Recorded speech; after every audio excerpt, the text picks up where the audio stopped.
Entonces me guardo todo bien.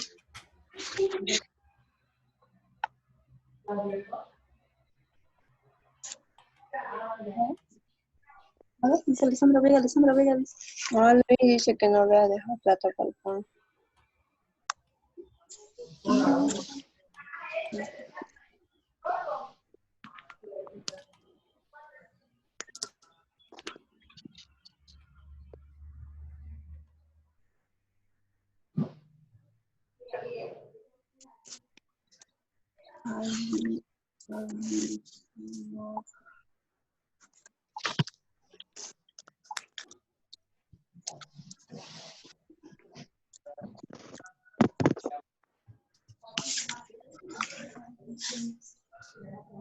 Ya son las 9 ya.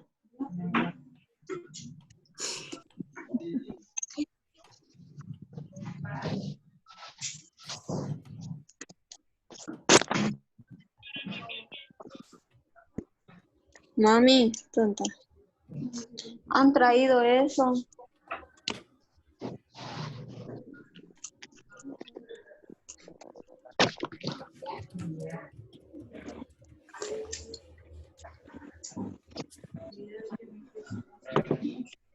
Para Darwin dice que han mandado eso.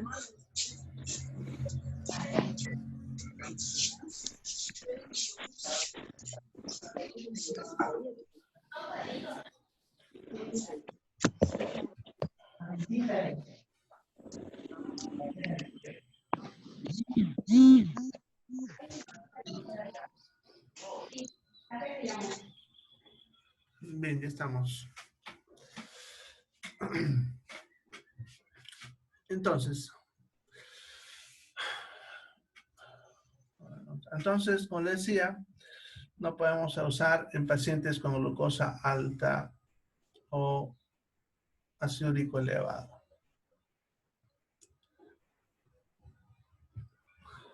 Bien.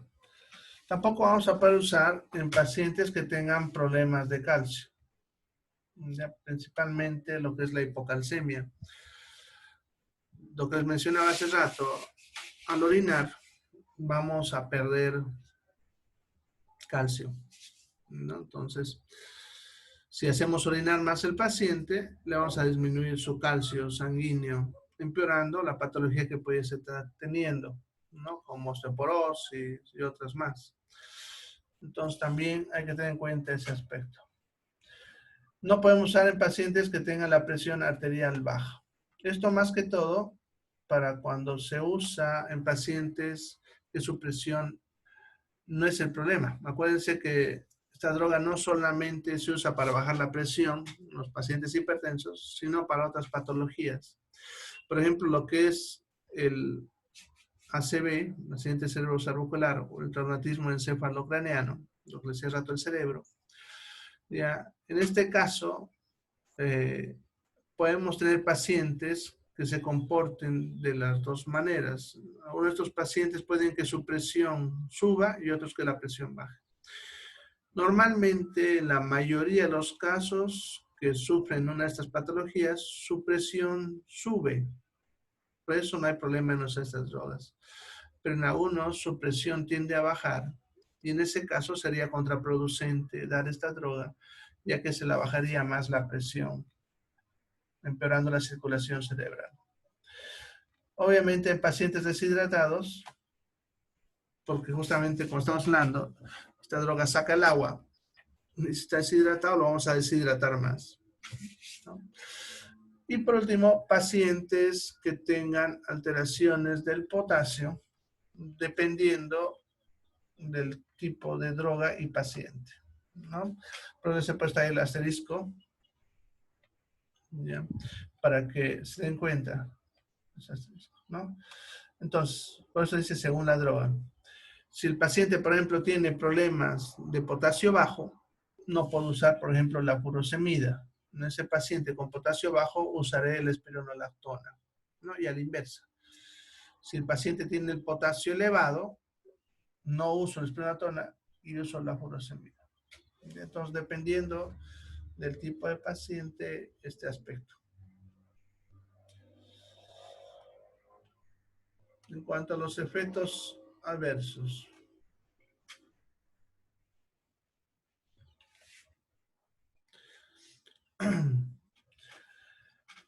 como esta droga hace que perdamos la orina,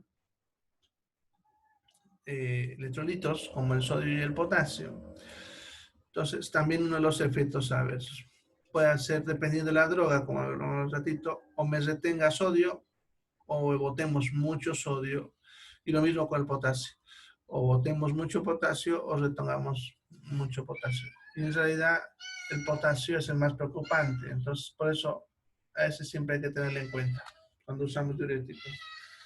¿Ya?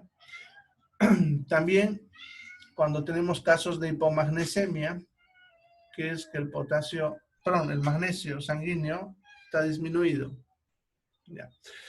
En ese caso, y cuando el potasio está bajo también, el problema que van a tener los pacientes que nos indicaría que están entrando en esta situación es calambre.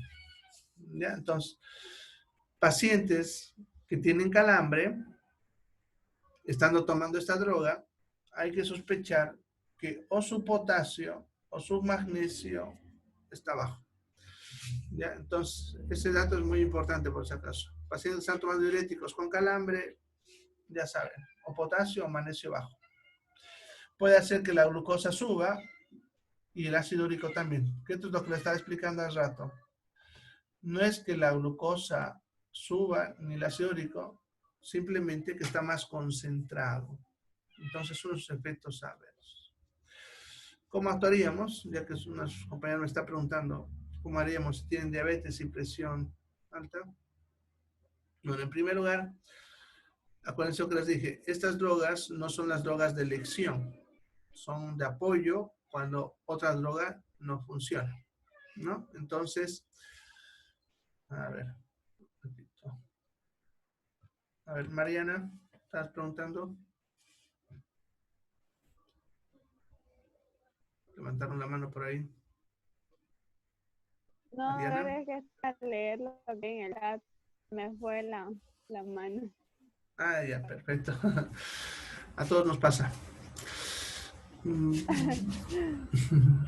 Bueno, entonces, ¿qué hacemos con los diabéticos? En primer lugar, vamos a usar otra droga que no sean estas, ¿no? Como el enalapril, atenolol o otras que vamos a ver ahorita. Lo primero. Entonces, eso. Pero en caso de que necesitamos usar esto, porque de repente el paciente ya le dimos las otras y no responde y vamos a tener que asociar esta droga, lo que se hace es darle al mismo tiempo insulina para hacer que su glucosa vaya bajando, ¿no? Entonces equilibramos la glucosa con insulina mientras le damos esto para que vaya perdiendo agua. En los casos de hiperlipemia, la hiperlipemia es la subida de la grasa en la sangre, cuando está elevado el colesterol, los triglicéridos están elevados. Y podemos decir que el razonamiento es el mismo que acabamos de hablar con la glucosa. Ataque de gato. Bien, el razonamiento es lo mismo que la glucosa y el ácido úrico. La subida de colesterol y triglicéridos en este caso se debe también a la pérdida de agua y a que se están concentrando estas sustancias en la sangre.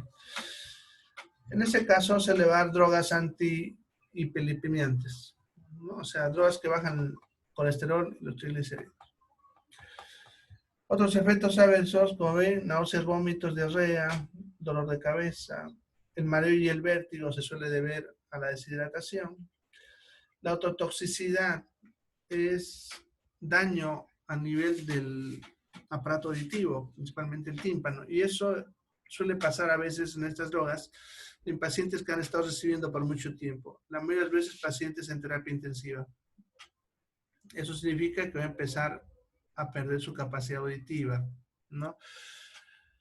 La nefrotoxicidad es el daño a nivel renal y se suele deber a cuando la presión arterial se baja mucho, haciendo que no le llegue buena cantidad de sangre al riñón. El riñón entonces empieza a fallar, se empieza a dañar. Pueden haber hemorragias digestivas por ruptura de vasos sanguíneos que se dañan con estas drogas.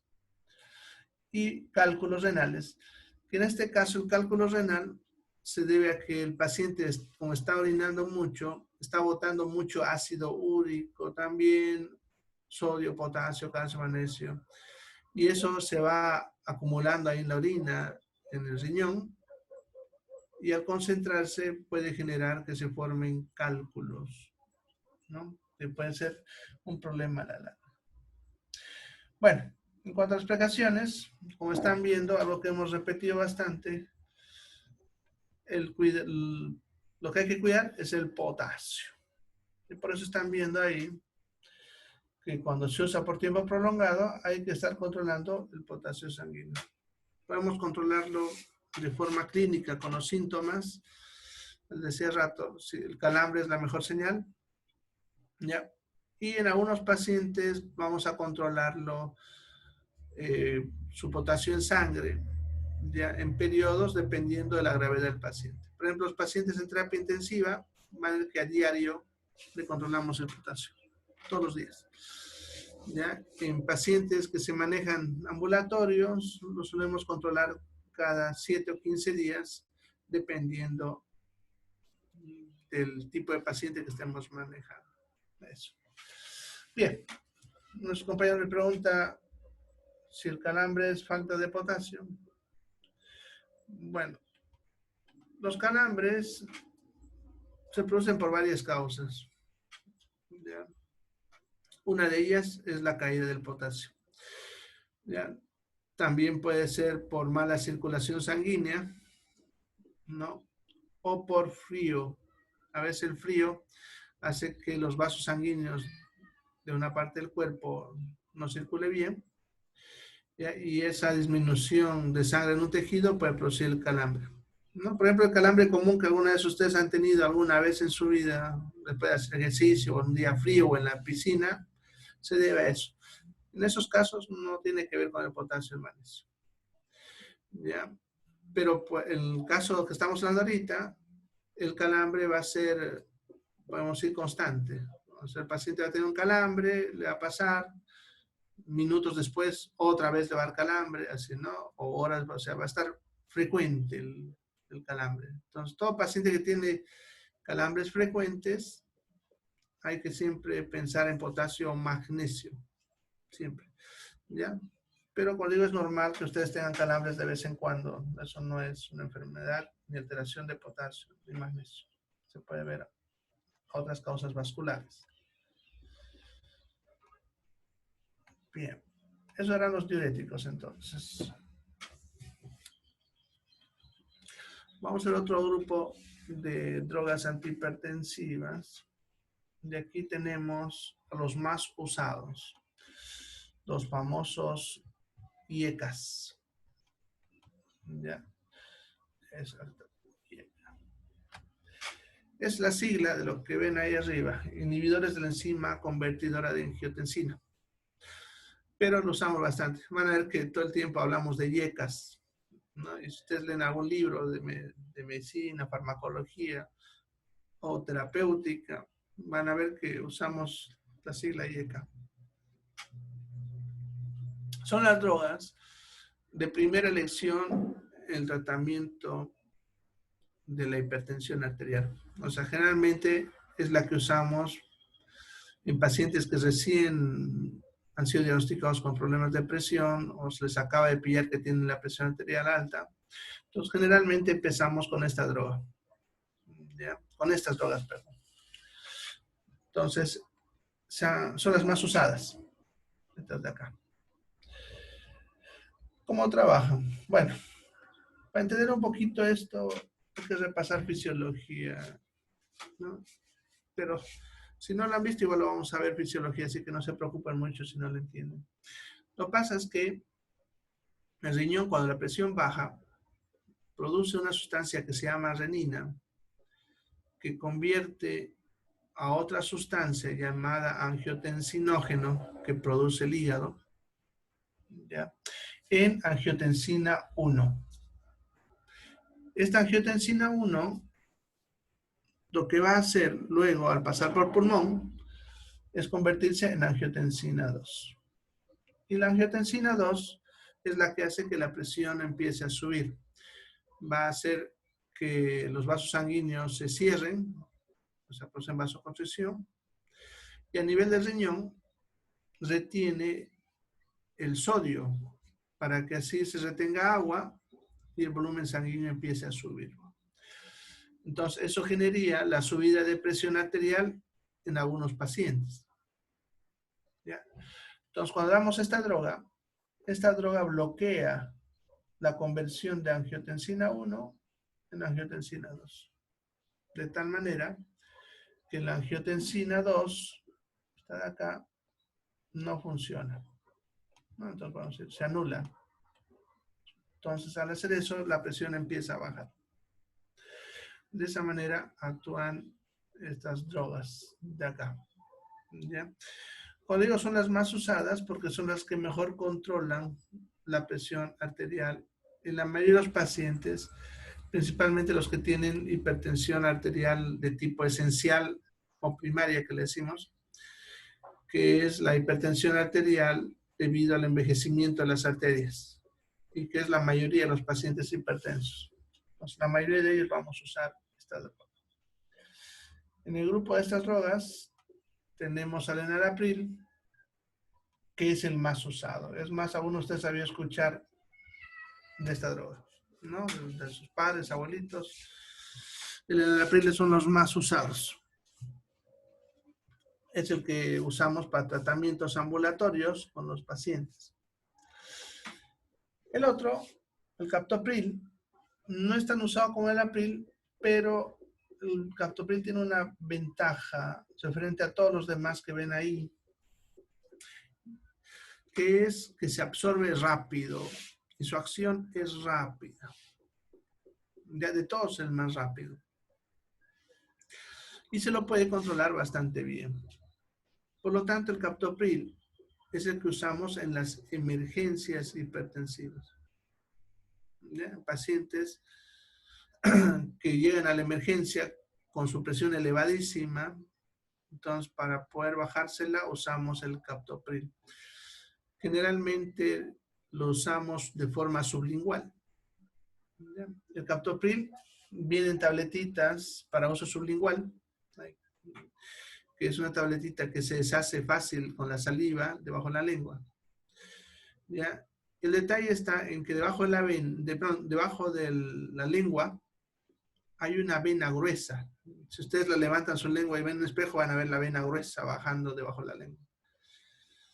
¿Ya? Entonces, al poner un medicamento sublingual debajo de la lengua, su absorción es rápida y directa a la sangre. Por eso es una vía que usamos de emergencia. No todas las drogas, obviamente, se pueden usar, ¿ya? Pero algunas sí, como el captopril. Entonces, el captopril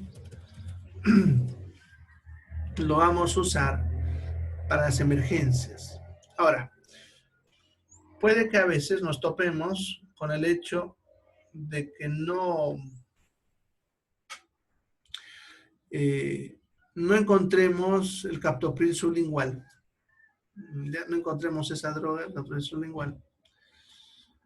Pero podemos usar el captopril que no es sublingual, que viene en tabletas de 25 y de 50, ¿no? Esos de ahí. Pero esas tabletas son para tragar, para tomar, no son para sublingual. Pero podemos usar esa, golpeándola en su propio envase para que se haga polvito. Y ese polvito lo colocamos debajo de la lengua. Funciona parecido. Es una solución de combate que le decimos nosotros, ¿no? Cuando no encontramos el captopril sublingual, podemos usar esa alternativa. ¿Ya? Bien, unos compañeros están preguntando sobre los sartán. Los sartán lo vamos a ver más adelante, ya que no pertenece a esta familia. ¿Ya? Es un bloqueador receptivo, bloqueador de un receptor de la angiotensina 1. Es otra familia. ¿Ya?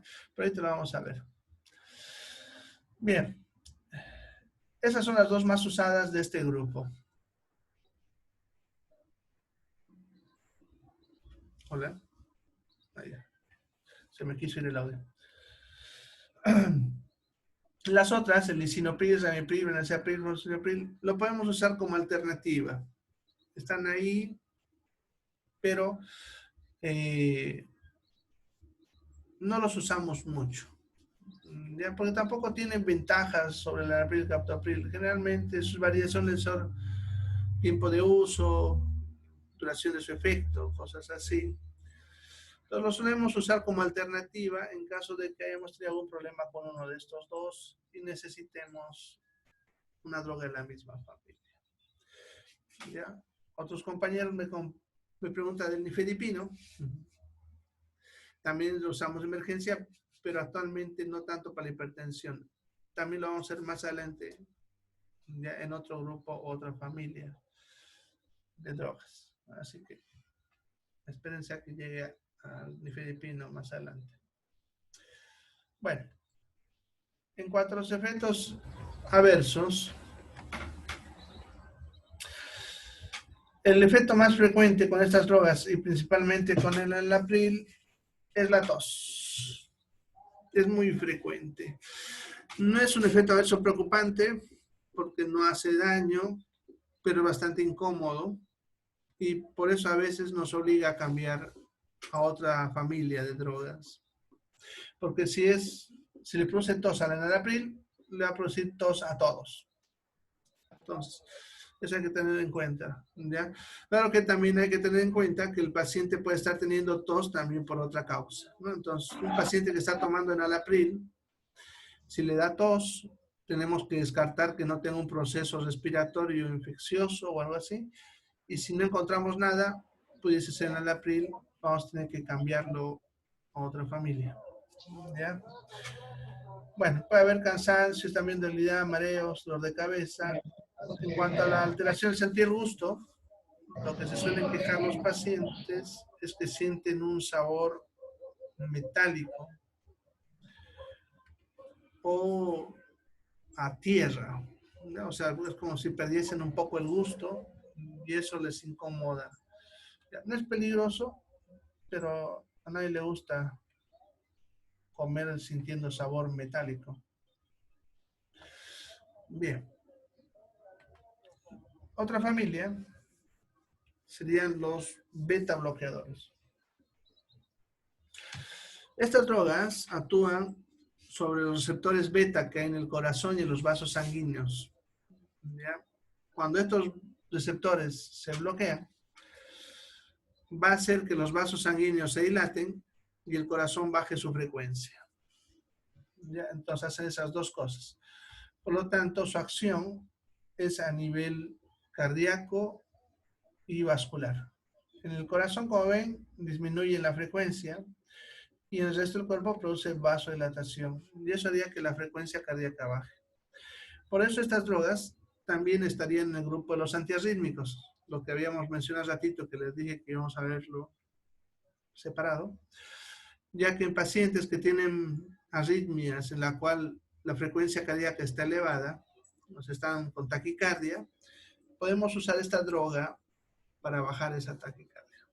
¿No? Entonces podemos usar estas.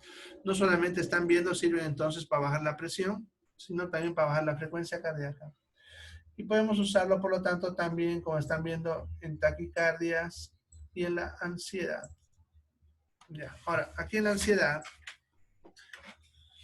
no es un ansiolítico, o sea, no controla la ansiedad.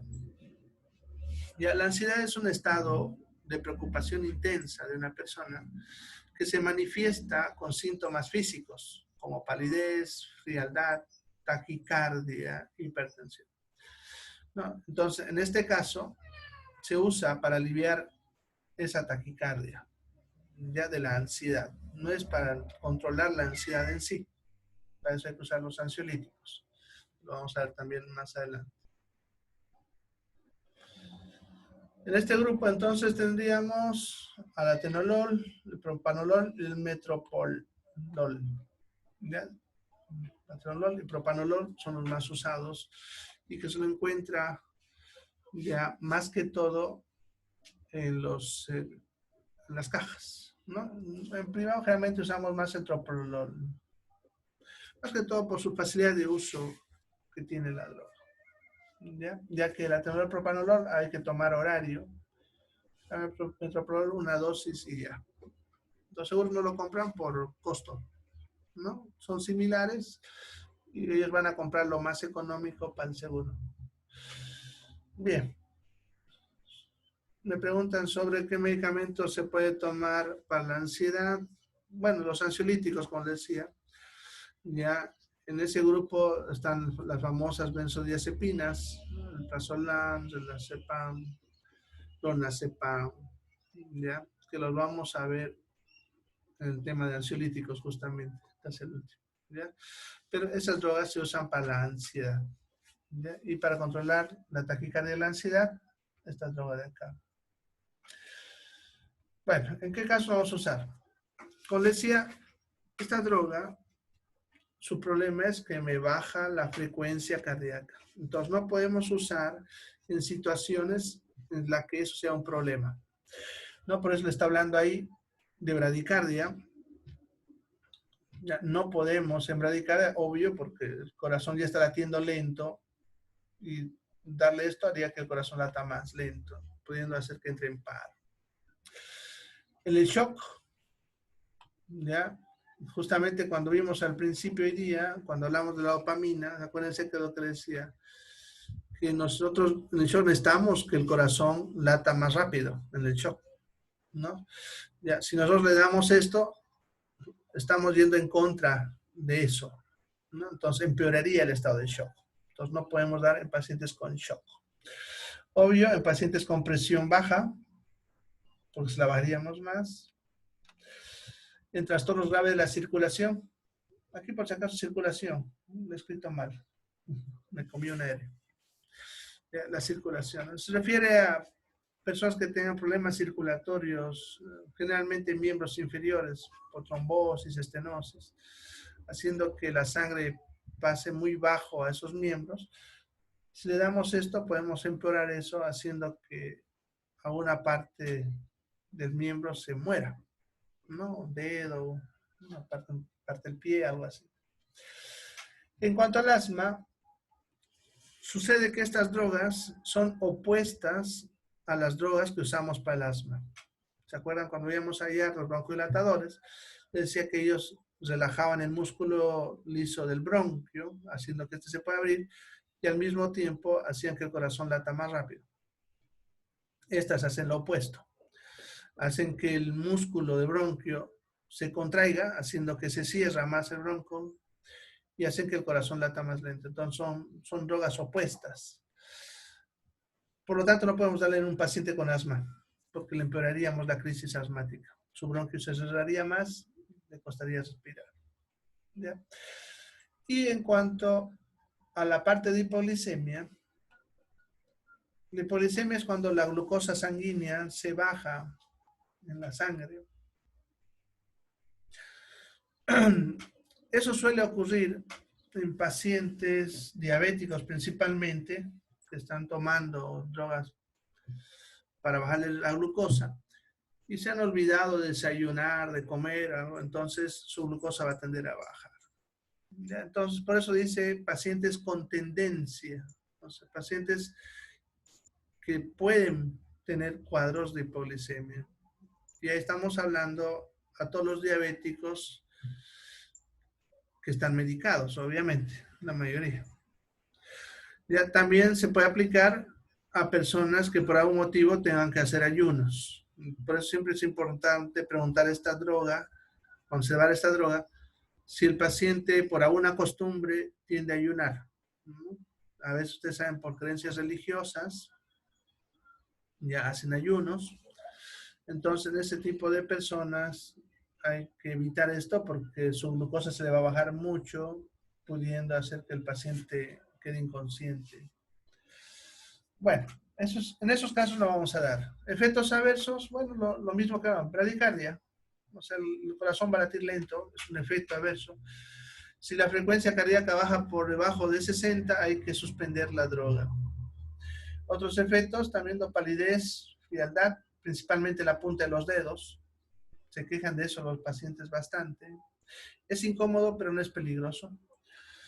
Fatiga, náuseas, vómitos, diarrea y lo que mencionábamos ahorita, las hipoglicemias, ¿no? Entonces, cuando esta droga se consume, hay que recomendar al paciente que él no puede ayunar y él tiene que comer todos los días en su horario normal y no olvidarse de comer, ¿no?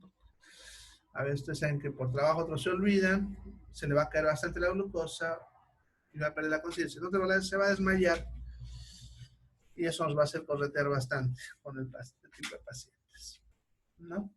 Bueno, ¿alguna pregunta? Hasta acá, preguntas.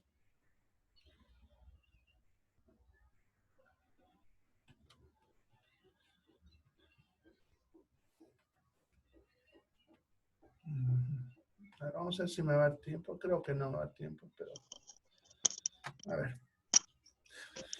Profe, cuando una persona está anémica, baja de peso y le da diarrea, Ya. ¿qué medicamento es el que puede tomar?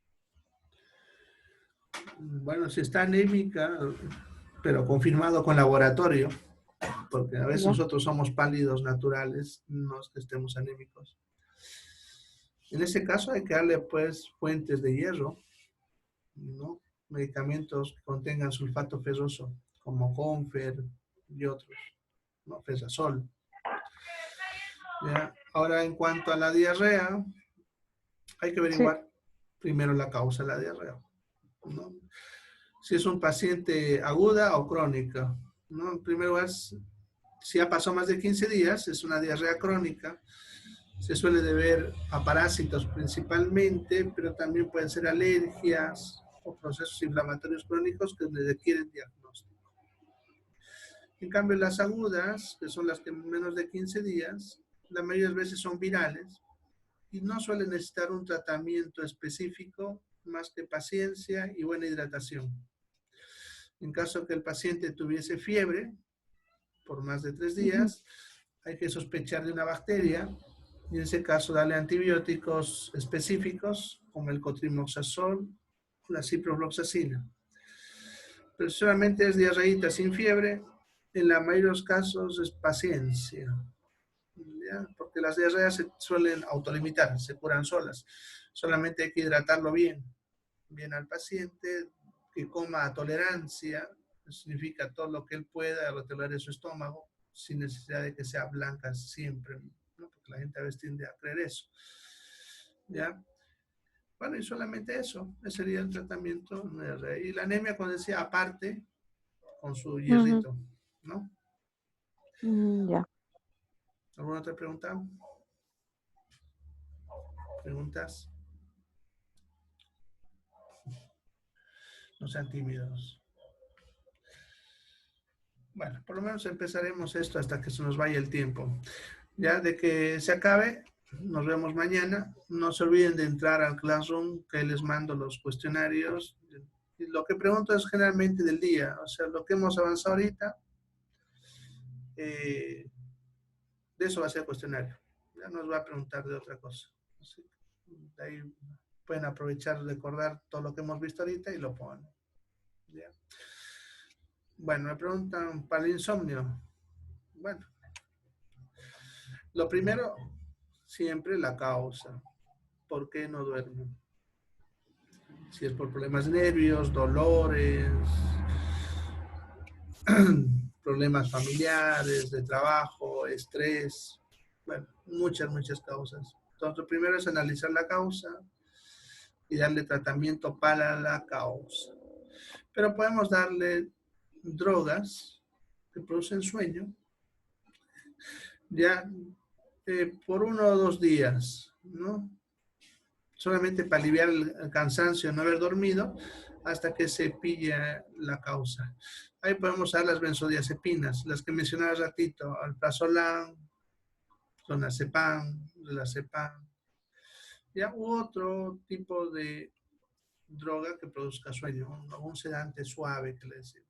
Pero los que más usamos suelen ser eso. El alprazolam, por ejemplo, suele ser el que más solemos usar por unos 2 o 3 días nada más. Ya, en algunos casos que ha sido problema de cambio de horario, por ejemplo, ahorita cuando estamos En la cuarentena muchos han estado durmiendo bastante de día, entonces en la noche no tienen sueño y se les ha invertido su reloj, ¿no? Eso suele pasar a veces. Y cuando se nos invierte el reloj, nos cuesta dormir de noche. Ya, para eso, por 3 o 4 días, tenemos que darle una droga como el alprazolam para volver a invertir. Y en casos severos, los psiquiatras los internan con sedantes por una semana durmiendo, sin parar, duermen toda una semana. Y de ahí les empiezan a dar las drogas solamente en la noche para corregir su horario, ¿no? Así se maneja el insomnio en casos graves. En la mayoría de los casos, buscando la causa, se alivia el problema. Bueno, ¿alguna otra pregunta? Tengo 3 minutos todavía. Empezar Para ya, la persona, profe, para la persona que es diabética y orina mucho, ¿qué fruta es la recomendable que vaya consumiendo más aparte, ¿no? Del que tiene potasio, el gualele, ¿no? El guineo que le llaman. Bueno, si es diabético y orina mucho, el problema es que su glucosa está alta y no está controlada. Entonces, para que deje orinar tanto, lo que tienes que hacer es corregirle su glucosa. Eso significa que Ya. hay que medírsela, ver en cuánto está, y según eso, de repente modificar la droga que ya está consumiendo, o si no está consumiendo, empezar, ¿no? Lo ideal es que todo paciente que tenga eso se lo interne por lo menos 24 horas con insulina hasta que se regule y de ahí pasarle a una vía oral para mantenimiento. Y a partir de ahí, control dietético y medicamentoso. Pero el hecho de que esté orinando es porque su glucosa está alta, no está controlado, en otras palabras. Hay que hacer un control. Sería bueno hacerle un nivel de glucosa basal, que se vaya en ayunas a que le tomen una muestra en laboratorio, y según eso, corregir la dosis de lo que está tomando, ¿no? O de repente rotarle a otra droga, porque puede que no esté funcionando también. Ya, Ya. darle metas en cuanto a la parte dietética, la parte nutricional, ¿no? No prohibirle cosas, pero que coma disminuido de todo y darle actividad física, ¿no? Que haga ejercicio en medida de sus posibilidades para que eso ayude a que la glucosa también se consuma. Si le agrada caminar mucho, es bueno, Es pero perfecto. últimamente le duele los pies. O sea, es perfecto que tenga actividad física, pero el dolor hay que valorarlo. Si le está doliendo los pies, probablemente sea por el hecho de que su glucosa no está controlada, justamente, ¿no? Entonces, esa glucosa alta está lastimando los nervios y eso le está produciendo el dolor. Entonces, hay que sí o sí controlar la glucosa. Es más, yo les sugiero que se hagan unos laboratorios que si quieres me escribes por el WhatsApp interno, yo te lo Ya, devuelvo, profe, claro, muy porque amable, si muy está así, amable. de repente ya tiene daño incluso hasta renal. Ya, profe, Bueno, muy entonces nos amable, vemos mañana. Tenemos segunditos. muy Ya, amable. Que cualquier tenga cosita bueno, por el WhatsApp. Perdón, no por WhatsApp, tenga por un el buen Classroom. día. Ah, Por el Classroom. ¿Ya? ay, con todas estas aplicaciones me confundía yo por todo el lado. Gracias a Igual, Ronald, mi igual. compañero, he podido ingresar.